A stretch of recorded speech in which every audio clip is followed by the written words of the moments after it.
الحمد لله رب العالمين والصلاة والسلام على رسوله النبي الكريم أما بعد. قال الله تبارك وتعالى في كلامه المجيد: فأعوذ بالله من الشيطان الرجيم بسم الله الرحمن الرحيم. كتب عليكم الصيام كما كتب على الذين من قبلكم لعلكم تتقون. صدق اللہ العظیم. محترم حضرات، رمضان المبارک کا مقدس ترین مہینہ شروع ہو چکا ہے. اسی لیے سب سے پہلے ہم شکریہ ادا کرتے ہیں مالک کائنات کا، خالق کائنات کا، رب الارض و رب السماء کا، کہ جس نے ہمیں اور آپ کو صحت اور عافیت کے ساتھ، تندرستی اور سلامتی کے ساتھ رمضان المبارک کا مقدس مہینہ دیکھنا نصیب فرمایا. یقیناً ہمارے بہت سے رشتہ دار سال گزشتہ رمضان المبارک میں موجود تھے، لیکن امسال وہ رمضان المبارک میں موجود نہیں ہیں. وہ اللہ کے پیارے ہو گئے، دنیا سے رخصت ہو گئے.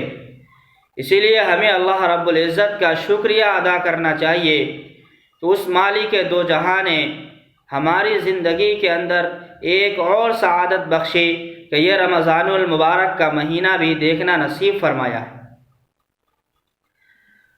رمضان المبارک کے تعلق سے خود قرآن کریم کے اندر اللہ رب العزت نے فضیلت بیان فرمائی ہے، اور احادیث صحیحہ کے اندر اللہ کے نبی صلی اللہ علیہ وسلم نے اس ماہ مبارک کی بہت سی فضیلتیں بیان فرمائی ہیں.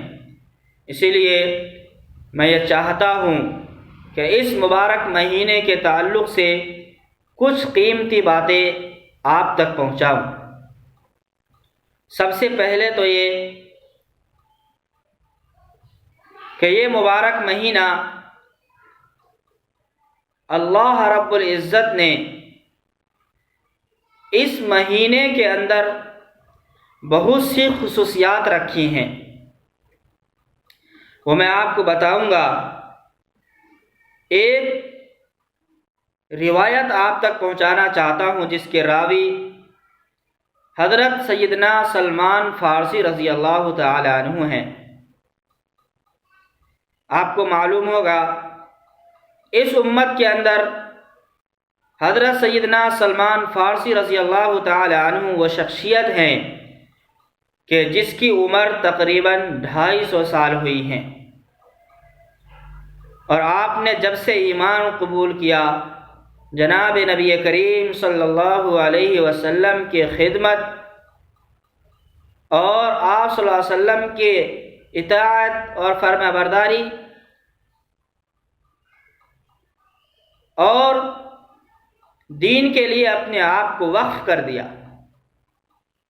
چونکہ آپ کا ایک طویل عرصہ جناب نبی کریم صلی اللہ علیہ وسلم کے ساتھ گزرا ہے،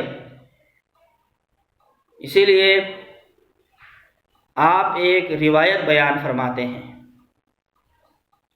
چنانچہ سیدنا سلمان فارسی رضی اللہ تعالی عنہ بیان فرماتے ہیں کہ جب شعبان کے آخری دن ہوتے تھے، یعنی رمضان المبارک کا مقدس مہینہ شروع ہونے والا ہوتا تھا، تو اللہ کے نبی صلی اللہ علیہ وسلم صحابہ کرام کے درمیان ایک خطبہ ارشاد فرمایا کرتے تھے، وعظ فرمایا کرتے تھے، نصیحت بیان فرمایا کرتے تھے، تقریر بیان فرمایا کرتے تھے. اور آپ اس تقریر کے اندر، آپ اس خطبے کے اندر رمضان المبارک کی فضیلت بیان فرماتے تھے، تاکہ جو یہ مہینہ آنے والا ہے اس مہینے کے اندر کسی بھی قسم کی کوئی کوتاہی نہ ہو، کوئی وقت ہم ضائع نہ کریں، کوئی وقت ہمارا بیکار نہ چلا جائے. ہم اس مہینے کے اندر خوب اللہ رب العزت کی عبادت کر سکیں، خوب قرآن کریم کی تلاوت کر سکے اور اپنے رب کو راضی کر سکے۔ اس لیے اللہ کے نبی صلی اللہ علیہ وسلم یہ مہینہ شروع ہونے سے پہلے صحابہ کرام کے ذہنوں کے اندر رمضان کی فضیلت بیان فرما دیا کرتے تھے، رمضان کی فضیلتیں ان کے ذہنوں میں بیٹھا دیا کرتے تھے۔ چنانچہ فرماتے ہیں اللہ کے نبی صلی اللہ علیہ وسلم اس خطبے کے اندر ارشاد فرماتے تھے، یہ جو مہینہ آنے والا ہے رمضان المبارک کا مہینہ، یہ بڑی بابرکت ہے۔ یہاں تک کہ اللہ کے نبی صلی اللہ علیہ وسلم نے فرمایا کہ اگر کوئی آدمی اس مہینے کے اندر ایک نفل نماز ادا کرتا ہے، اللہ رب العزت کی جانب سے اس کو فرض نماز ادا کرنے کا ثواب دیا جاتا ہے، اور اگر کوئی آدمی اس مہینے کے اندر ایک فرض ادا کرتا ہے، اللہ رب العزت کی جانب سے 70 فرض ادا کرنے کا ثواب ملتا ہے۔ یہ فضیلت اللہ کے نبی صلی اللہ علیہ وسلم نے اس مہینے کی بیان فرمائی ہے۔ پھر آپ فرماتے کہ یہ مہینہ صبر کا مہینہ ہے۔ ظاہر ہے جب آدمی روزہ رکھے گا، صبح سے لے کر شام تک کھانے سے پینے سے اور اپنی بیویوں سے اجتناب کرے گا تو اس کو دشواریاں ہوں گی، پریشانیاں ہوں گی، تکالیف کا سامنا کرنا پڑیں گے، لیکن اللہ کے نبی نے فرمایا یہ صبر کا مہینہ ہے، ان تمام چیزوں کے اوپر صبر سے کام لینا ہے۔ پھر آپ فرماتے کہ یہ مہینہ غمخواری کرنے کا مہینہ ہے۔ غمخواری کا مطلب یہ ہے کہ ہمارے پڑوس میں، ہمارے رشتہ دار میں، ہمارے تعلقات میں کوئی ایسا ایمان والا بندہ ہے جو پریشان حال ہے، جو بے بس ہے، جو مجبور ہے، جو اپنے سحری کا انتظام نہیں کر سکتا، جو اپنے افطاری کا انتظام نہیں کر سکتا، کھانے پینے کی چیزیں ان کے پاس دستیاب نہیں ہے۔ پیغمبر نے فرمایا یہ رمضان المبارک کا مہینہ غمخواری کا مہینہ ہے۔ ہمیں چاہیے کہ ہم ایسے لوگوں کی خیر خواہی کریں، اپنے پڑوس میں، اپنے رشتہ داروں میں اور اپنے جاننے والوں میں ایسے لوگوں کو تلاش کرے کہ کہیں ہمارے محلے کے اندر، ہمارے پڑوس میں ہمارا کوئی ایمان والا بھائی ایسا تو نہیں کہ جو بغیر کھائے ہوئے رات گزارتا ہے۔ یہ ذمہ داری ہماری اور آپ کی ہے۔ یہ رمضان المبارک کے تعلق سے آپ تک یہ بات میں پہنچا رہا ہوں، اور آپ اپنے تعلق سے اپنے جاننے والوں میں اس بات کو پہنچائیے۔ ہمارا کوئی بھائی، ہمارا کوئی ایمان والا بھوکا نہ سوئے، ان کے پاس سحری کا انتظام ہو، ان کے پاس افطاری کا انتظام ہو۔ اس لیے اللہ کے نبی صلی اللہ علیہ وسلم نے افطاری کی فضیلت بیان فرمائی، فرمایا اگر کوئی آدمی کسی روزے دار کو افطاری کراتا ہے، اللہ رب العزت اس کو اجر عظیم سے نوازتے ہیں۔ جو لوگ روزہ رکھتے ہیں اس کی فضیلت خود اللہ رب العزت نے بیان فرمائی کہ اس کا بدلہ میں قیامت کے دن اپنے ہاتھوں سے دوں گا، اور ایک روایت میں فرمایا کہ اس کا بدلہ میں خود ہوں۔ دنیا میں جتنی عبادتیں ہیں، نماز ہے، زکوٰۃ ہے، حج ہے، نیکیاں ہیں، ساری نیکیوں کا ثواب فرشتے لکھتے ہیں، لیکن روزہ ایک ایسی عبادت ہے، اللہ رب العزت فرماتے ہیں جس بندے نے میرے خاطر روزہ رکھا، جس بندے نے میرے خاطر بھوک کو برداشت کیا، پیاس کی شدت کو برداشت کیا، اپنی بیویوں سے الگ رہا، اللہ تعالیٰ فرماتے ہیں اس کو میں بدلہ اپنے ہاتھ سے دوں گا، اس کا بدلہ میں خود ہوں۔ اب آپ اندازہ کیجئے جب بادشاہ کسی آدمی کو انعام دیتا ہے اپنی شان کے مطابق دیتا ہے، اور اللہ جب ہمیں اور اپنے خاص بندوں کو انعام دے گا، روزہ رکھنے والوں کو انعام دے گا، تو وہ اپنی شایان شان عنایت فرمائے گا۔ اسی لیے رمضان المبارک کے تعلق سے میں آپ تمام حضرات سے گزارش کروں گا کہ خدا کے واسطے کوئی بھی آدمی رمضان المبارک میں ایک بھی نماز قضا نہ ہونے دے، 5 نمازیں پابندی کے ساتھ ادا کریں۔ اگر آپ گھر کے اندر 2 مرد ہیں خدا کے واسطے آپ تنہا نماز مت پڑھیے، 2 آدمی جماعت کے ساتھ نماز ادا کیجیے، اور آپ اگر اکیلے ہیں تو تنہا نماز ادا کیجیے۔ نماز کو فوت مت ہونے دیجیے، قضا مت ہونے دیجیے۔ یہ اللہ نے ہمیں اور آپ کو جو زندگی دی ہے اس کو غنیمت سمجھیے۔ آج کتنی جانیں اللہ کو پیاری ہو چکی ہیں، انہیں احساس نہیں تھا، انہوں نے سوچا نہیں تھا کہ ہمیں یہ رمضان المبارک کا مہینہ دیکھنا نصیب نہیں ہوگا۔ ان کی آرزو تھی، ان کی تمنائیں تھیں، ان کی خواہش تھی کہ جب رمضان المبارک کا مہینہ آئے گا ہم اس مہینے میں روزہ بھی رکھیں گے، ہم اس مہینے میں نمازوں کی پابندی بھی کریں گے، ہم اس مہینے میں قرآن کی تلاوت بھی کریں گے، لیکن اللہ رب العزت نے انہیں رمضان کا مہینہ نصیب نہیں کرنا تھا۔ وہ رمضان کے آنے سے پہلے پہلے دنیا سے فوت ہو گیا، دنیا سے رخصت ہو گیا۔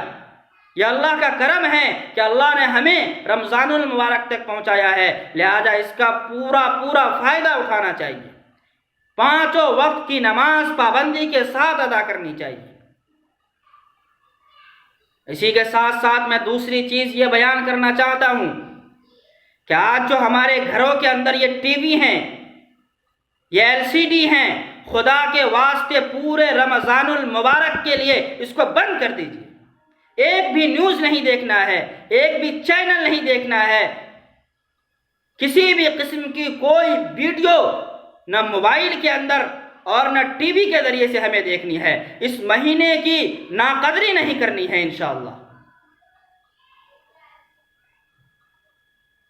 جتنا زیادہ ہو سکتا ہے ہم نوافل پڑھیں گے۔ اسی روایت کے اندر سیدنا سلمان فارسی رضی اللہ تعالی عنہ بیان فرماتے ہیں، اللہ کے نبی صلی اللہ علیہ وسلم فرمایا کرتے تھے کہ اس مہینے کے اندر تم 4 کام کثرت سے کیا کرو۔ 4 کام، جس میں سے 2 کام ایسے ہیں کہ جس کے ذریعے سے تم اپنے اللہ کو راضی کر لو گے، اور 2 کام ایسے ہیں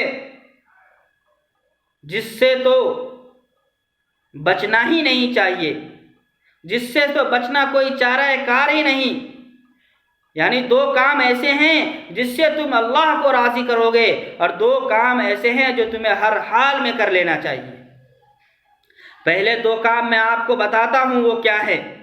پیغمبر صلی اللہ علیہ وسلم نے فرمایا وہ 2 کام جس سے تم اپنے اللہ کو راضی کر سکتے ہو، اس میں سے پہلا کام یہ ہے کہ اس مہینے کے اندر کثرت کے ساتھ زیادہ سے زیادہ کلمہ طیبہ لا الہ الا اللہ محمد الرسول اللہ کا ورد جاری کرو۔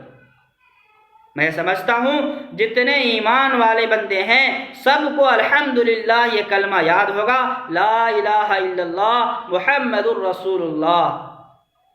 پیغمبر نے فرمایا اس مہینے کے اندر جتنا زیادہ ہو سکتا ہے اس کلمے کو پڑھا کرو۔ دوسری چیز فرمایا جس کے ذریعے سے تم اپنے اللہ کو راضی کر سکتے ہو وہ یہ ہے کہ اس مہینے کے اندر جتنا زیادہ ہو سکتا ہے اللہ رب العزت سے مغفرت طلب کرو، استغفار کرو۔ اب استغفار کی کیفیت الگ ہے، استغفر اللہ کہہ دینا بھی استغفار ہے۔ استغفر اللہ ربی من کل ذنب واتوب الیہ، یہ بھی ایک استغفار ہے۔ اور میں آپ کو بتاتا ہوں سید الاستغفار کے بارے میں۔ اللہ رب العزت ایک حدیث قدسی کے اندر بیان فرماتے ہیں کہ میرا بندہ پوری زندگی گناہ کرتا رہتا ہے، نافرمانیاں کرتا رہتا ہے، لیکن مرنے سے پہلے اگر وہ 1 مرتبہ یہ استغفار پڑھ لیتا ہے تو میں اس کی ساری گناہوں کو معاف کر دیتا ہوں۔ میں آپ کو بتاتا ہوں اس کا نام سید الاستغفار ہے، مشکات شریف کے اندر وہ روایت موجود ہے۔ استغفر اللہ الذی لا الہ الا هو الحی القیوم واتوب الیہ، یہ وہ استغفار ہے جس کے بارے میں اللہ رب العزت فرماتے ہیں جو بندہ 1 مرتبہ یہ استغفار پڑھ لیتا ہے میں اس کے سارے گناہوں کو معاف کر دیتا ہوں۔ تو یہ دو کام ہمیں کثرت کے ساتھ کرنے ہیں انشاءاللہ۔ ایک تو کلمہ طیبہ لا الہ الا اللہ محمد الرسول اللہ زیادہ سے زیادہ پڑھنا ہے۔ اگر ہم بستر پہ لیٹے ہیں تب بھی ہم یہ کلمہ پڑھیں گے، اگر بیٹھے ہوئے ہیں تب بھی یہ کلمہ پڑھیں گے، اور اتنا آسان کلمہ ہے، اگر ہم کسی کام کے اندر لگے ہوئے ہیں تو ہم کام بھی کر سکتے ہیں اور اپنی زبان سے اور اپنے دل میں یہ کلمہ طیبہ لا الہ الا اللہ محمد الرسول اللہ کا ورد بھی کر سکتے ہیں۔ تو یہ دو کام ہمیں کرنا ہے، ایک تو کلمہ پڑھنا ہے لا الہ الا اللہ محمد الرسول اللہ، اور دوسرا جتنا زیادہ ہو سکتا ہے اتنا استغفار کرنا ہے۔ دوسرے دو کام جس کے بارے میں پیغمبر نے فرمایا ہر حال میں کر لینا چاہیے،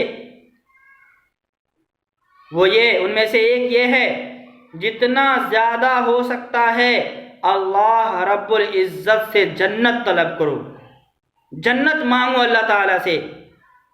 ایک روایت میں فرمایا جب کوئی بندہ 3 مرتبہ دن میں 3 مرتبہ اللہ رب العزت سے جنت کا سوال کرتا ہے تو جنت اللہ رب العزت سے کہتی ہے اے اللہ فلاں بندے نے میری طلب ظاہر کی ہے، آپ فلاں بندے کو میری اس جنت کے اندر داخل فرما دیجیے۔ جنت سفارش کرتی ہے، جنت درخواست کرتی ہے اللہ تعالیٰ سے اے اللہ یہ بندہ میری طلب رکھتا ہے، میری خواہش ظاہر کرتا ہے، اس لیے اس بندے کو میرے جنت کے اندر ڈال دیا جائے۔ پیغمبر نے فرمایا دوسرا عمل یہ کہ جتنا زیادہ ہو سکتا ہے اس مہینے کے اندر اللہ رب العزت سے جہنم سے پناہ مانگو، دوزخ سے پناہ مانگو۔ ایک روایت میں فرمایا جب کوئی بندہ دن میں 3 مرتبہ جہنم سے پناہ مانگتا ہے تو جہنم اللہ رب العزت سے کہتی ہے یا اللہ فلاں بندے مجھ سے ڈرتا ہے، میرے اندر آنا نہیں چاہتا، مجھ سے پناہ چاہتا ہے، یا اللہ میں تجھ سے درخواست کرتی ہوں، میں تجھ سے سفارش کرتی ہوں کہ فلاں بندے کو مجھ سے نجات دے دے۔ تو یہ 4 کام اس مہینے کے اندر آج سے لے کر عید کی چاند نظر آنے تک کثرت کے ساتھ کرنا ہے۔ سب سے پہلا کام یہ جتنا زیادہ ہو سکتا ہے ہم اس مہینے کے اندر لا الہ الا اللہ محمد الرسول اللہ پڑھیں گے، جتنا زیادہ ہو سکتا ہے ہم اس مہینے کے اندر استغفار کریں گے۔ تیسرا کام یہ کرنا ہے جتنا زیادہ ہو سکتا ہے ہم دوزخ سے پناہ مانگیں گے، اے اللہ ہمیں دوزخ سے نجات عطا فرما دیجئے، ہمیں دوزخ سے بچا لیجئے۔ اور چوتھا کام یہ کرنا ہے جتنا زیادہ سے زیادہ ہو سکتا ہے اس مہینے کے اندر اللہ رب العزت سے جنت طلب کرنی ہے، جنت مانگنی ہے کہ اللہ ہمیں جنت الفردوس نصیب فرما دیجئے۔ یہ 4 وہ کام ہیں جو ہمیں اور آپ کو اس مہینے کے اندر کثرت کے ساتھ کرنے ہیں انشاءاللہ۔ میں بھی ارادہ کرتا ہوں اللہ تعالی ہمیں بھی یہ 4 کام آسانی کے ساتھ کرنے کی توفیق عطا فرمائیں، اور آپ تمام حضرات کو بھی یہ 4 کام آسانی کے ساتھ کرنے کی توفیق نصیب فرمائیں۔ ایک دوسری بات جو بڑی اہم ہے وہ میں آپ تک پہنچانا چاہتا ہوں، وہ یہ ہے کہ ملک کے اندر جو حالات ہیں، اور صرف ملک ہی نہیں بلکہ پوری دنیا کے اندر اس وقت جو حالات ہیں کرونا وائرس کے تحت لاک ڈاؤن ہر جگہ پہ جاری ہے، کوئی ایک جگہ سے دوسری جگہ جا نہیں سکتا۔ آپ جانتے ہیں کہ رمضان المبارک کے اندر مدارس والے آپ کے محلے میں آتے ہیں، آپ کے گھروں تک پہنچتے ہیں اور آپ تعاون فرماتے تھے۔ ان سال چونکہ کوئی مدرسہ والا کہیں نہیں جا سکتا، سب اپنے گھروں کے اندر ہیں۔ اپنے ملک ہندوستان کے اندر کئی ہزار مدارس چلتے ہیں، کئی ہزار۔ اور ایک ایک مدرسہ ایسا ہے کہ جس کا سالانہ خرچہ 30 کروڑ روپے ہے۔ دارالعلوم دیوبند سال کا 30 کروڑ کا خرچہ ہے، اور ظاہر ہے کہ سرکاری امداد اور تعاون سے یہ مدارس نہیں چلتے، یہ ہمارے ذریعے سے، آپ کے ذریعے سے اور عام ایمان والوں کے ذریعے سے یہ مدارس چلتے ہیں۔ اسی لیے میں آپ تمام حضرات سے گزارش کروں گا کہ جب یہ لاک ڈاؤن کھلے گا اور مدارس والے آپ تک پہنچیں گے تو خدا کے واسطے آپ جس طریقے سے پہلے تعاون کرتے تھے اسی انداز پر، اسی کیفیت پر، اور بلکہ اس سے زیادہ خندہ پیشانی کے ساتھ ان کے ساتھ پیش آئیں اور مدارس کا پورا تعاون فرمائیں۔ ایک دوسری بات یہ کہ ایک رسم بن گئی ہے، ایک رواج چل پڑا ہے ہم ایمان والوں میں کہ ہم رمضان المبارک کے اندر ہی زکوٰۃ نکالتے ہیں۔ پہلے میں اس بات کی وضاحت کر دوں کہ زکوٰۃ کیا چیز ہے اور کن لوگوں کے اوپر واجب ہوتی ہے۔ زکوٰۃ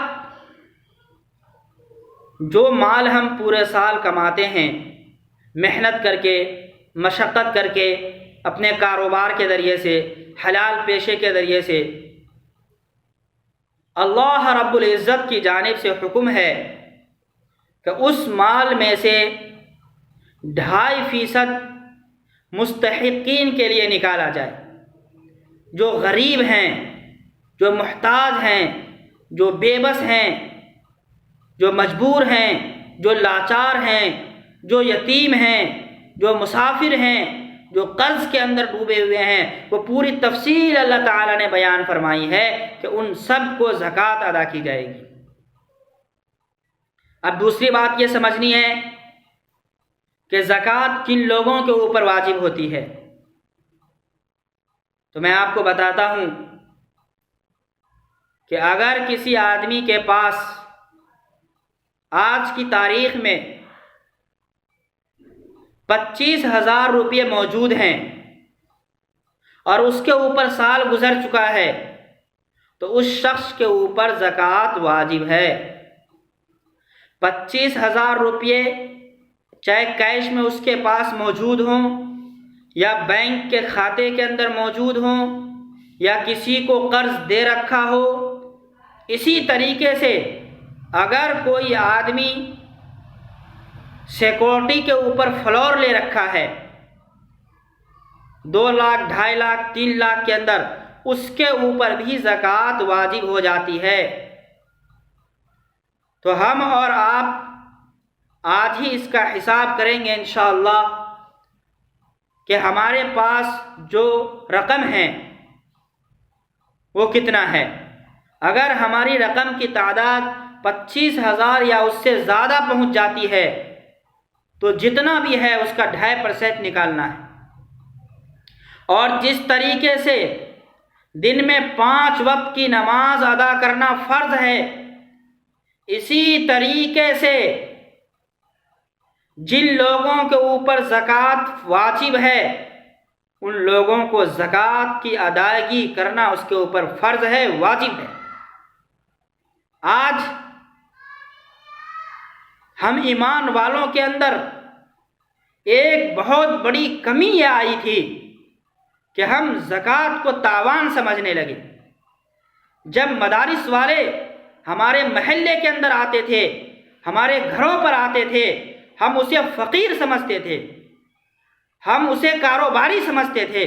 ہمارے پاس ایسی بھی رپورٹیں آئی ہیں، ایسی بھی خبر آئی ہے کہ 100 روپیہ ہم اس مدارس والے کو دیتے اور اس کے جانے کے بعد ہمارے جملہ ہوتا تھا کہ ان کا تو یہ دھندا ہے۔ آج ساری چیزیں موجود ہونے کے باوجود ایک روایت میں پیغمبر نے فرمایا قرب قیامت کے اندر ایک ایسا زمانہ آ جائے گا کہ جس زمانے کے اندر لوگ صدقہ ادا کرنا چاہیں گے لیکن کوئی صدقہ قبول کرنے والا نہیں ہوگا۔ آج ہمارے برے اعمال کے نتیجے میں، گندے اعمال کے نتیجے میں یہ ہمارے اوپر آزمائشیں آئی ہیں۔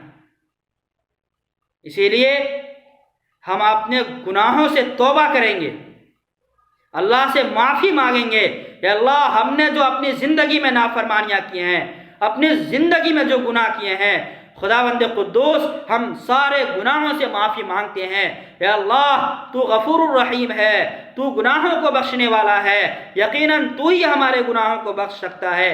جب ہم اللہ سے گڑ گڑائیں گے، جب ہم اللہ کے سامنے روئیں گے اور اپنے گناہوں سے معافی مانگیں گے، وہ اللہ غفور الرحیم ہے، ہمارے گناہوں کو معاف فرما دیں۔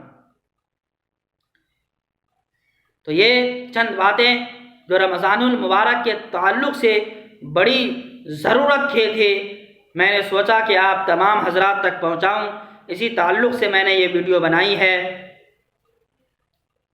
دعا کریں کہ اللہ تعالی ہمیں بھی عمل کی توفیق نصیب فرمائیں اور آپ تمام حضرات کو بھی عمل کی توفیق نصیب فرمائیں۔